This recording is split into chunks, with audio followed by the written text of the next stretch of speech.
Do you want to see what a $3,100 deck looks like in Modern? Well, here it is on Magic the Gathering Online. This is $3,100 in paper. Or Modo, it's still 700 tickets. $700 essentially. Look at that mana base, just keeps going and going as we scroll. 260 cards, and the main reason for that is Battle of Wits. A 5-mana enchantment says at the beginning of your upkeep, if you have 200 more cards in your library, you win the game. And for that reason, we played around 250 cards. I got up to 260 because I just couldn't make any more cuts.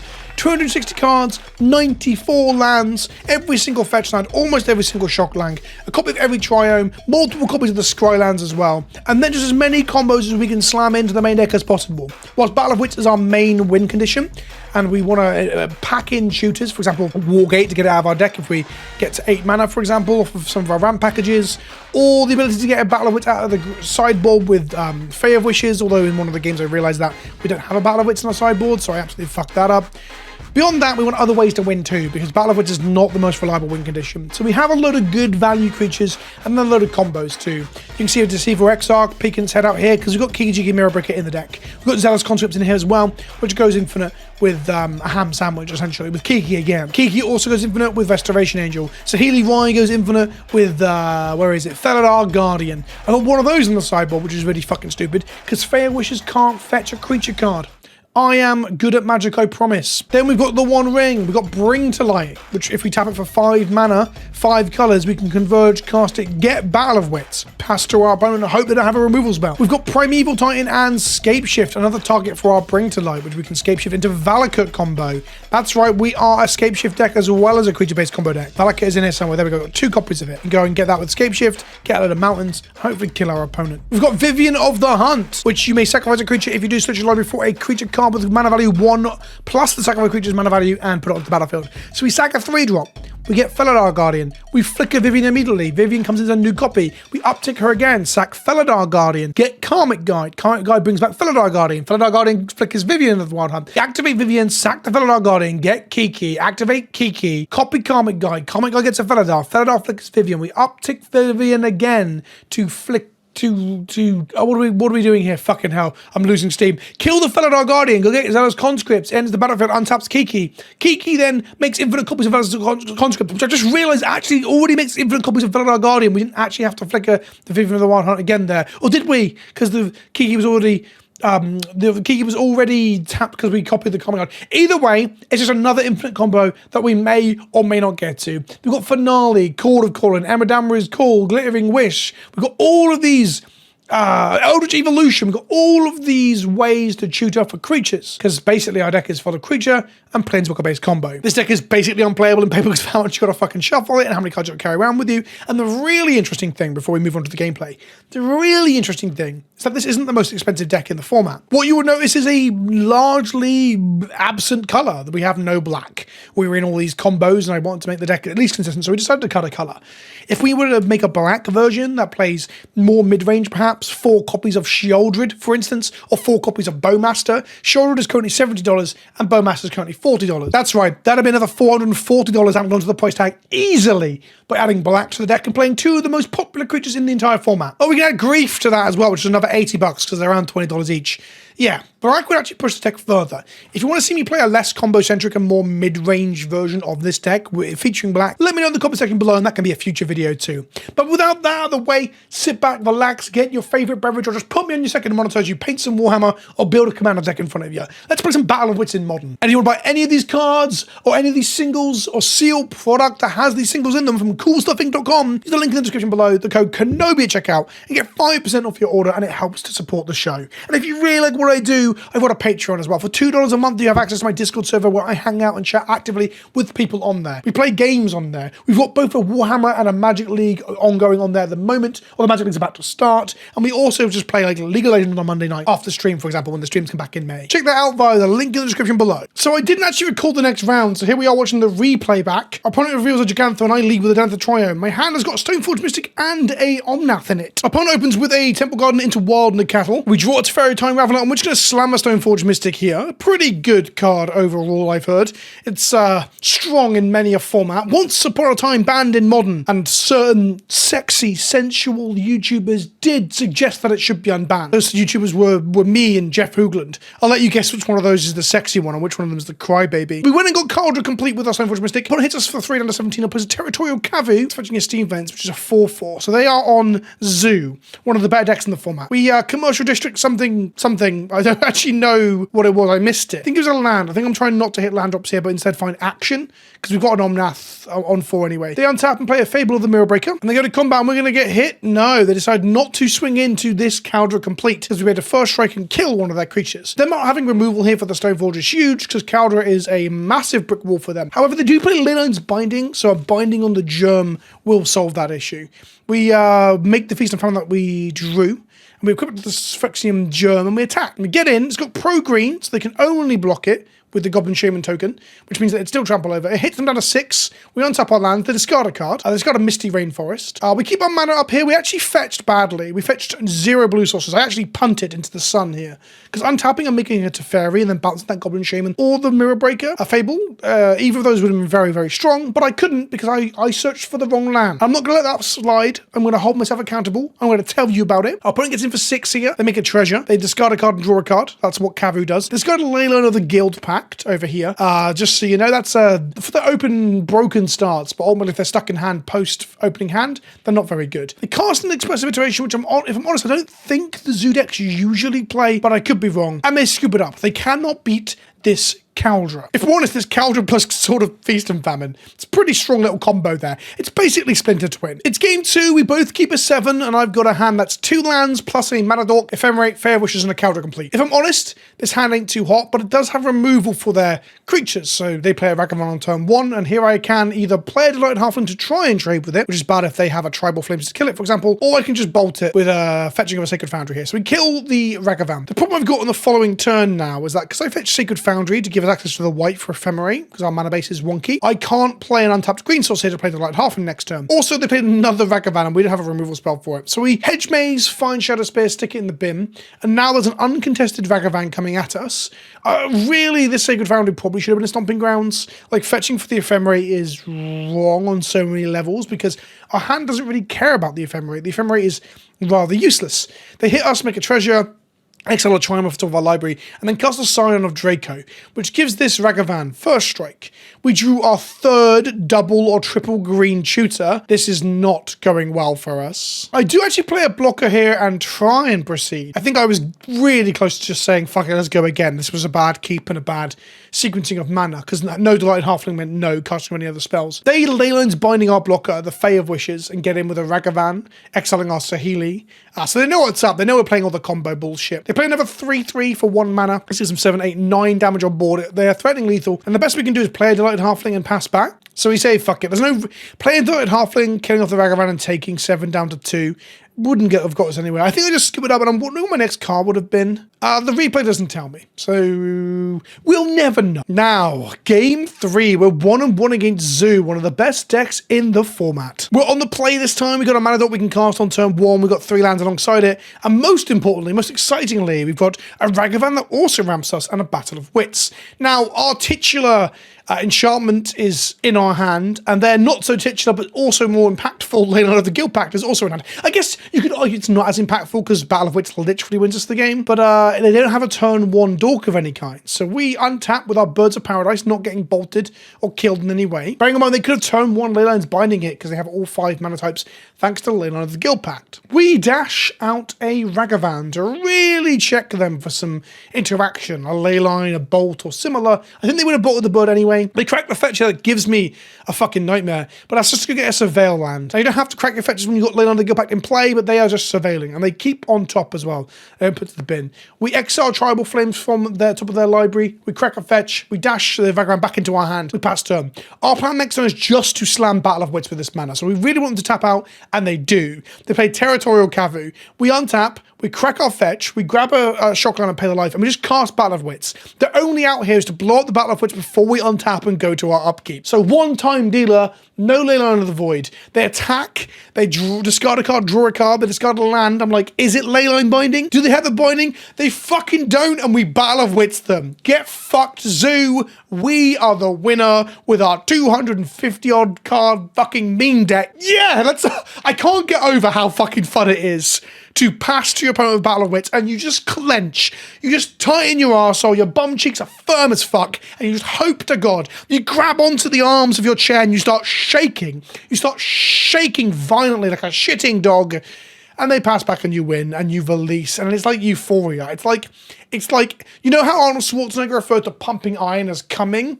Well, that's exactly the same as winning with Battle of Wits. We have lost the die roll, but we have a hand that has things in it that look like magic cards. We've got Delighted Halfling, Knight of Autumn, Omnath, Finale of Devastation. I'm going to keep this because we can just play them and hope for the best. I can even play Omnath on turn 3 and slam a fetch land. So that'd be nice. Opponent puts a Cavern of Soul on merfolk, which probably suggests they're on merfolk. They play an Aether Vial, which is also a card commonly played in merfolk. They're on merfolk. We drew a Solitude, which we can actually use the Omnath to play. I'd rather, well, we'll probably pitch the Knight of Autumn to it, although blowing up the Vial does seem pretty good. Options. Basically, I want to blow up the Vial, but I also want to resolve as Omnath, so neither of those are the greatest things to pitch to the Solitude. I guess we could cast the Solitude off of the turn after Omnath, playing a fetch land, and yeah, maybe. The Vial's going to tick up. They're going to play an island, I would assume, at this point, and then play some form of 2-mana merfolk. A deck may be considered linear. They tap for green. I look like a right dickhead. I was completely wrong. Here comes a green merfolk. This one is the battlefield. It explores and it reveals the 2-mana merfolk I was expecting. They're going to miss a land drop, which means we absolutely blow that Vial up. Because then if they don't hit a land next turn, they ain't casting that 2-drop either. So we untap. We're going to go Prismatic Vista for a Plains here, because that allows us to cast Knight of Autumn. We also have access to Leyland's Binding next turn after we get a fetch.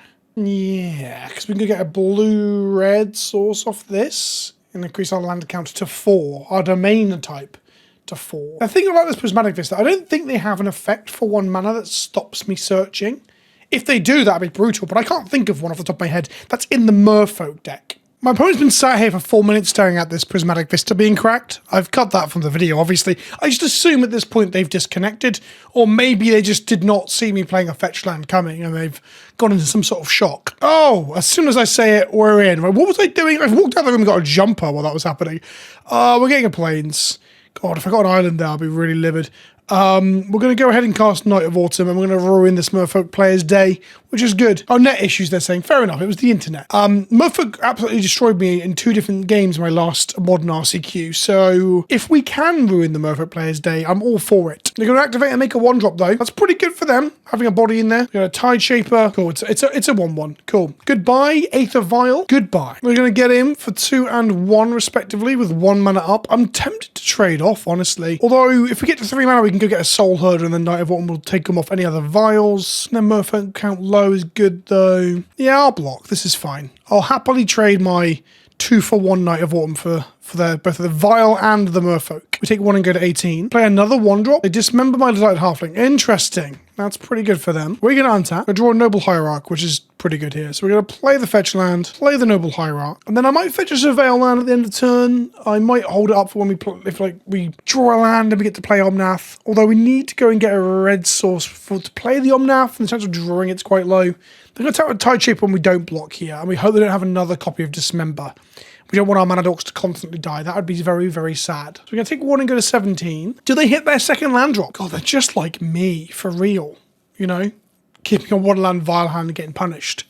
We're practically siblings. They play another Tide Shaper. It can't be countered. They can't kicker it. At the end of the turn, I think I'm going to get... I might get a red-black land here. That gives us access to red, blue, green, and white for the Omnath. The Surveil also allows us to dig for another land. Let's get the Raucous Theatre to really get our domain going. We find the Ephemerate on top of our library. Yeah, we'll put that on top of our library, sure. We draw the Ephemerate, so we can't see Ephemerate Solitude here and take out both of their creatures. I actually really like just slamming the Omnath, though. It's a good blocker. It draws us a card. And then we can do the Ephemerate stuff next turn. Here's an Omnath. Big boy, not swinging your 1/1s into that. We're going to draw a card. We hit Beseiju. This will gain us 4 life if we play it. Sure? Yeah, making land drops is good. Full life is good. Go back to 20. Pass back to our opponent. They scoop it up. We don't even get to go and get Soul Hoarder with our finale in a moment. I'm actually checking my deck list. I think I cut Soul Hoarder at the last... No, we got one Soul Hoarder when we get into these... I was going to say grindy matches, but it's more our opponent just getting fucking absolutely ruined with their Vial destroyed and then me wanting to flicker stuff to draw cards, which is kind of it's a problem I've got. Our $3,000 deck really doesn't have much sideboard tech. We've got like... I don't know why I've got the Endurances in here. We're not exactly going to lose to Mill, are we? I should have put those in, really. Vela Summers against Black Removal, Scam, I guess. And Curse Totems for Yawgmoth and stuff like that, but it turns off a lot of our stuff too. Ultimately, we've got a lot of tutorable things here off of our... I've just realised I can't even get this with Fey of Wishes, right? Non-creature, yeah. This shouldn't be in our sideboard. I'm a fucking idiot. Oh well, let's crack on. We have a Mana Dork, a Tutor, an Ephemerate that we can't cast off the current mana. Oh shit, this only untaps this, which was actually an ETB tap land, so we're going to mulligan this. This hand is even worse. We can't cast Earthfang Coatl. We can cast a Fey of Wishes. Both of the Vivians are bad. We're going to mulligan. This is okay. It's quite literally just okay. We'll keep this. We're going to bottom 2 cards. We're going to bottom 1 land and the Skews, I guess. So put the Skews in the bottom, and we'll get rid of the Fountain. Yeah, the Tarn's going to go get us a green source. And I guess we dash the Ragavan if they're empty boarded, but they've got so many creatures they're not going to be. There's an Aether Vial. I guess we could play Ragavan on turn 1, and then if they have a creature and we untap and draw a white card, we can Solitude it, get in, make a treasure, and start making some progress. Maybe that's the option. We draw a Recruiter. Yeah, I'm going to make the Sacred Foundry here. Shock it in, and just cast Ragavan. They've got a slow hand. If they've got like all 2-drops, and they've kept a 1-lander again, for example, but it's unlikely. It's really, really highly unlikely. The great thing about like a Recruiter, for example, or Symbol of any tutor can go get a card that then matches a color of a elemental that's in your hand. You can then just use the thing you fetch up to pay for the Solitude. The thing at the moment is that Stoneforge Mystic can fetch a blue-white equipment from the new set, the O-Ring one, and it can get Coat as well, which is a blue one to pitch the blue one. Wow, okay. If they don't have a 1-drop here, we do get in. I guess I test it. I allow them to trade if they want to try. We drew a Ketria Trio. Let's play our Tarn. Let's go to combat and attack. I'm happy just to trade Ragavan for Merfolk. The less Merfolk they have in play, the more likely we are to win. So they're going to make a body here. It's a Tide Shaper. It trades for our Ragavan. Sure. A 1-for-1 removal spell. Our Scalding Tarn's going to go get a Surveil land and End Step, I guess. Maybe getting a green source there to play Devoted Druid would have actually been better because I've been casting Imperial Recruiter next turn. Yeah, I think that was a punt. I should have done something instead of letting them untap with the double Vial. They got to 3 mana. They don't shock the Sins. They're on 2 mana plus Vial on 2. Nothing. They might have a 1-drop and a 2-drop here. That's ominous. Them casting nothing is pretty ominous. We're going to go and get a green-blue Surveil, I think. And we will Surveil 1. We'll find a land on top. Going to untap. The thing is, like, Recruiter can go get Vizier of Remedies here, and we have infinite green mana, but we have absolutely nothing to do with it. So, casting on Recruiter doesn't really do anything. Okay, we're hitting land drops. I guess we can Recruiter for Soul Herder to make this Solitude good. That's the thing we can do. Flickering a Solitude every single turn into the creature-based deck is going to be strong. That's probably what we're going to end up setting up next turn. So I took a turn off just to get a bit more card information, hit my land drops. They didn't make any bodies, which is pretty wild. Next, if we untap with the Devoted Druid and we've got Wits Teeth, we can actually just cast the Solitude and exile a creature, and that'll allow us to have Solitude on board, and then we can set up our Imperial Recruiter into Soul Herder later.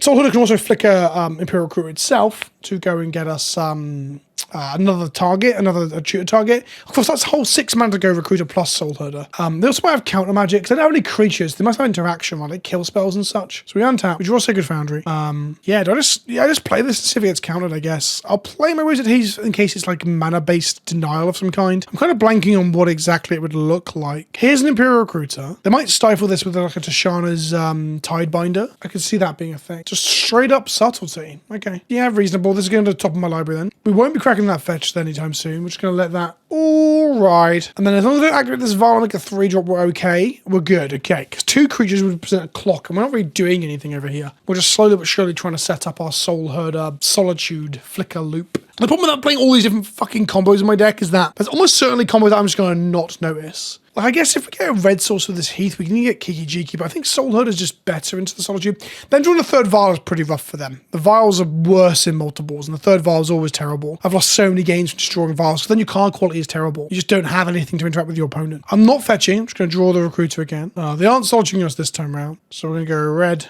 blue, white. Hang on, we need to think about our Soul Herder, really. This is Soul Herder mana here, so if I shock this in and get a white source, blue, white, green, so that's my Soul Herder mana. This is going to be my recruiter mana. Does this resolve? They didn't have a type binding last turn. They didn't play a Val last turn because they kept Salty up. So, okay, just remember this. We're going to make it green before it dies. It's a bit too green, really. Recruiter resolves. Go and grab Soul Herder. Cast Soul Herder. Move to my end step if they don't have a second copy of Dismember as their last card. They do not. We're going to trigger this, target our Imperial Recruiter, flicker it, say yes. Soul Herder grows every time we have something to the battlefield, but then Recruiter's going to go grab something with power 2 or less, and I hadn't even considered what the hell I'm getting. They killed Devoted Druid, so I didn't get Vizier of Remedies, is what they were trying to like avoid there. I guess Karmic Guide would get back Devoted Druid. That's kind of decent. Yeah, I'll get Karmic Guide. Gives me some insurance for like other things happening, you know. Oh, they've decided that me tutoring for that Karma guy was not worth the effort. I don't know what was going on with our opponent's draws. The first one was a suspect keep that got ruined by our knight. The second one, I guess they just kept one or two vials and drew a third, and then drew like interaction, a body, and some lands.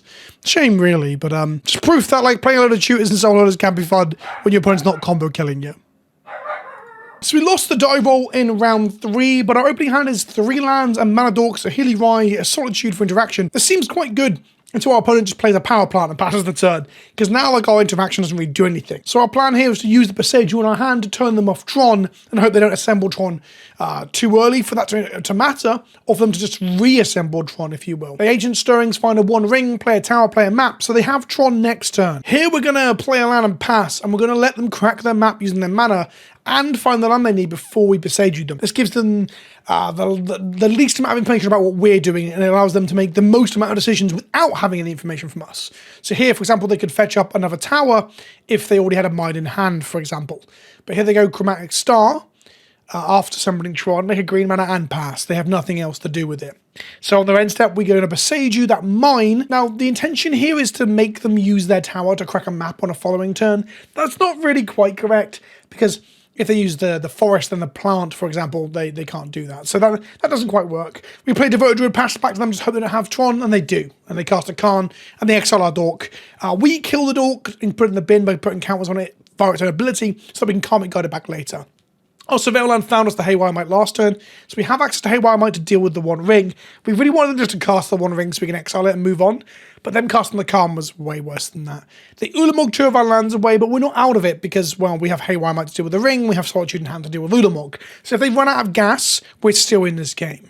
So we're going to untap and exile this Ulamog before they untap and draw any more cards of the ring in case they have anything that interacts with this. It's unlikely, but I really don't want to get blown out by something I can't think of. And then we're going to also slam the Haywire Might here. No, actually, no, I think I decided not to slam the Haywire Might here, so I don't want them to know we've got it. I want them to use all their mana on the 1 ring and then blow them out in the following turn. And by blow them out, I mean mildly inconvenience the person with 5 or 6 cards in hand and access to Tron. Meanwhile, we have nothing but a Fae of Wishes. Now, our plan at this point is going to be to Fae of Wishes into our sideboard, get Bring to Light, hit 5 mana, get Battle Wits, and hope they can't answer it. But then play an Ugin, who can down tick to answer it. He can exile all coloured permanents of CMC X or less. Now, what we really want to do is maneuver to a situation where they ultimate Ugin, so he's not able to exile the Battle of Wits, and then we're going to get Bring to Light and cast Bring to Light. Now, I don't see how we do that, but that's kind of my only out. So we exile their ring, the Ancient Stirrings, they find a Khan, they cast a Khan, and that's basically good night, Mr. Tom. They're going to be able to ultimate their Ugin next turn, whilst also exiling one of our lands of Khan here, which puts us so unbelievably far away from a combo kill. Yeah, strangely enough, us with 1 card in hand and 3 mana available isn't enough to beat an active Ugin, active Khan, and our opponent having more mana than God. Being on the play makes me more confident. I'm sure we can get there. We want our opponent not to have as good a draw this time. Their last draw was quite hard for normal decks to beat, let alone our fucking stack of memes. We untap and play, I say untap, we start the turn with a Delight Halfling. Now our plan here is to get to Primeval Titan after scape shifting out Valakut. That's where we're at. We actually have a clean linear plan. They kill our Delight Halfling, which doesn't really put us back that much. Well, it puts us back a whole turn from scape shifting, to be fair, so it is something. We're going to play with Flooded Strand and get a Surveil Land in their end step. They're going to make a map to play another Tron land, so they are again going to be trotting on turn 3. Although they won't have access to the mana to make a big threat on turn 3. We put Zealous Conscript into the bin. We're going to tap and find Glittering Wish, which is a Damage Call. And then I go looking through my deck list, and I'm like, well, if we next turn go a Damage Call, get a Lotus Cobra, and the following turn go Prismatic Vista, make a lot of mana, Scape Shift, make a lot of mana, cast Primeval Titan, we actually have a win con. Now, there's a few problems. First, they play Calm after natural Troning again, so we're pretty fucked as it is. They exile one of our lands, which puts us back on the whole the whole plan by another turn. But beyond all of that, the other big problem is that I didn't put Lotus Cobra in the deck. Now we have Nissa Surgeon Animus, which is like a 3-mana version of Lotus Cobra. But ultimately, we should be playing 1 for this exact scenario, where we Glittering Wish for a damage score with a fetch land in hand, and we're trying to get to that critical mass of mana through a Lotus Cobra. Our opponent has now exiled a card from my hand, a card from the battlefield, and played a Wormcoil Engine. So I'm kind of just waxing lyrical here. We are done with call at this point, and there's a knock at my door. My plumber's actually showed up a little bit early to have a look at a problem I've got in the house. And having realised already from looking at my deck list, we don't have Lotus Cobra. We just don't have an answer. We have nothing to do here. You can look at the entire deck at this point and consider what we could have called for here and untapped with. Bearing in mind we would have had access to 4 mana, but I just don't think there's anything we could have done here to get through the Karn and the Wormcoil. The game was over. So the Battle of Wits dream is dead. We went 2-1 before we dropped a game, but 2 wins initially is quite impressive. Maybe I could peel out another win with the league, but honestly, I've got other videos to make and other decks to play. Thank you for watching. I hope you've enjoyed this battle of nonsense, this Battle of Wits deck. It's $3,000 modern deck. Let me know what you want to see on the channel in gameplay in the future in the comment section below. And if you've watched at this point, you are the absolute MVP. I appreciate you watching my videos. Ta-ta for now.